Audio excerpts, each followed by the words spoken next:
안녕하세요. 2310에서 수학을 가르치고 있는 김영준입니다. 제가 오늘 준비한 영상은 올해 치러진 미간고 수학2 중간고사 총평을 준비했습니다. 일단 시험을 세 줄로 요약하자면 첫 번째로 이번 시험에서는 개념 위주의 문항들이 많이 출제가 되었다. 그죠? 그 다음에 두 번째로 말씀드릴 건 고1 수학이 은근히 출제가 조금씩 되었다. 간접 출제로 한 네 문항 정도가 출제가 되었고요. 다음에 말씀드릴게 항상 제가 언급하는 거지만 사실상 고2부터의 내신 공부는 수능 직접 출제 범위에 속하기 때문에 그 범위에 수학 1과 수학 2, 확률과 통계, 미적분 이런 것들이 속하기 때문에 사실상 내신 공부가 수능 공부로 받아들여져야 된다. 내신 공부를 하는 것이 수능 공부가 돼야 한다라고 저는 주장을 하고 있습니다. 그래서 이번 시험의 총평은 다음과 같은데 이제 문제는 어느 정도 수월하겠으나 난이도를 한 문제에 압축한 시험이라고 말씀드릴 수 있을 것 같아요. 한 문제 이따 보여드릴 건데 일단 첫 번째 페이지 분석을 보시면 이 보시는 바와 같이 조금 특이했던 문항 같은 경우에는 아무래도 3번 문항인 것 같아요. 3번 문항 같은 경우에는 이제 유리함수의 절대값을 씌운 함수 고1 수학이잖아요. 근데 거기에 닫힌 구간에 대해서 최대 최소를 묻고 있으니 사실상 이거는 최대 최소 정리를 묻고 있으나 여기에 뭐를 더했냐, 어떤 함수를 선정해내라고 하면은 고1 때 배운 유리함수 거기에 절대값을 씌운 함수를 선정했다라는 게 조금 특이했던 문항이고, 나머지 문항들 같은 경우에는 기본적인 계산을 너가 할 수 있니? 라고 묻고 있는 문항입니다. 다음에 보시면 알겠지만 2페이지 같은 경우에서 조금 볼만한 건 아무래도 10번일 것 같아요. 10번 같은 경우에는 이제 가우스 함수를 쓰고 있거든요. 이것도 마찬가지로 고1 수학 개념인데 문항 푸는 데는 그렇게 큰 지장 없었다. 어려움은 없었다라고 말씀드리고 싶고, 근데 표현 자체는 고1 수학이 쓰여서 조금 특이했습니다. 그다음에 다른 문항들 같은 경우에는 너 계산할 줄 아니? 라고 묻는 것이고, 그다음에 11번부터 14번까지를 보시면 알겠지만 11번 같은 경우에는 0일 때랑 5일 때 그리고 3일 때의 값들을 갖다라고 놔서 값을 파악해주고 A, B가 구한 다음에 그냥 F14를 구하면 되는 문항이었고요. 그다음에 12번 같은 경우에는 보시면 알겠지만 너 우함수 알아? 대칭성 너 보여? 라고 묻는 문항이 되겠고, 13번 같은 경우에는 전형적인 상수 함수와 함수가 만나는 그 교점의 개수를 새로운 함수로 정의해서 푸는 문항이 되겠고요. 다음에 보시면 14번 같은 경우에는 너 사이값 정리에 대해서 혹시 알고 있니? 사이값 정리의 개념을 너 알고 있니? 라고 묻는 문항이 되겠습니다.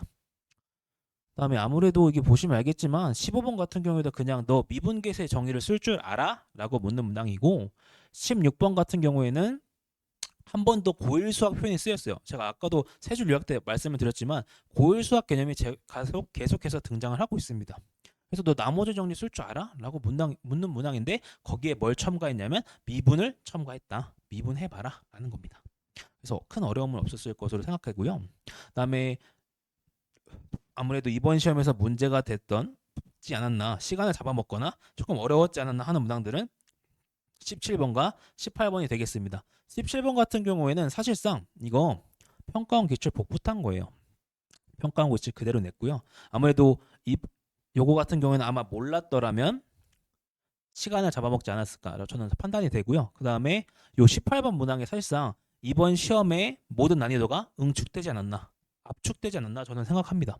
보시면 알겠지만 절대값 함수에다가 평행 이동한 함수를 절대값 씌운 다음에 그거랑 경계 마이너스 1과 1을 경계로 gx가 결정이 될 때 gx가 x는 a에서 미분 가능하지 않은 점이 한 개가 되도록 너가 한번 추론을 해볼래? 라고 묻는 전형적인 수학2 개형 추론 문항이 되는데 난이도는 조금 높지 않았나 싶습니다. 그래서 저 같은 경우에는 판단하기에 이 한 문제에 사실상 난이도를 몰빵하지 않았나 이렇게 판단이 되고요. 그다음에 다음 같은 문제를 보시면 알겠지만 마지막 페이지인데 여기 19번, 20번, 21번 같은 경우에는 크게 어려운 문항들은 없었어요. 왜냐면 19번 같은 경우에는 기본적인 너 연산할 줄 알아? 묻는 문항이었고, 20번 같은 경우는 연속함수의 성질을 써서 gx의 연속성을 알아낸 다음에 k값을 결정하는 구조였고요. 그다음에 21번 같은 경우에는 절대값 풀어준 다음에 미분계수 정의를 쓰면 금방 풀리는 문항이었습니다. 그래서 제가 계속 판단해봤을 때 요 18번 문항이 아무래도 이 문제의 이 시험지에 어려움이지 않았나, 여기에 어려움이 당축되지 않았나 저는 판단을 합니다. 그래서 이제 보시면 이제 기말고사 팁을 제가 살짝 말씀을 드리겠는데, 첫 번째는 미간고 같은 경우에는 기본에 충실해야 돼요. 아까도 보셨겠지만 고1 수학 개념이 계속 쓰였죠. 그 다음에 사이값 정리 너 알아? 미분계수 정의 너 쓸 줄 알아? 라고 하는 기본 개념들에 대한 문항들이 충실했다 라고 보시면 되겠고요. 다음에 문제를 정독할 줄 알아야 돼요. 이건 제가 계속 언급을 하는 건데, 사실 수능 수학으로 이제 난이도가 높여질수록 문제를 정확하고 제대로 해석할 줄 알아야 돼요.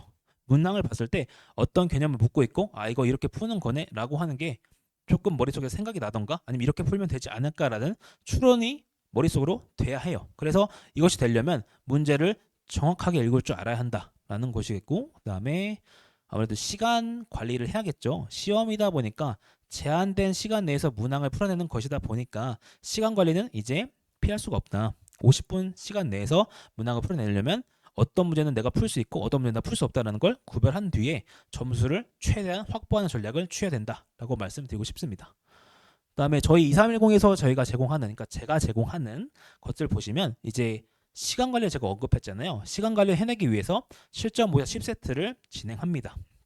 그다음에 1대1 클리닉을 통해서 이 아이가 뭐가 부족하고 어떻게 잘못된 생각을 하고 있고, 아니면 제가 개념을 역으로 물어봤을 때 대답을 할 수 있는지 등을 체크합니다.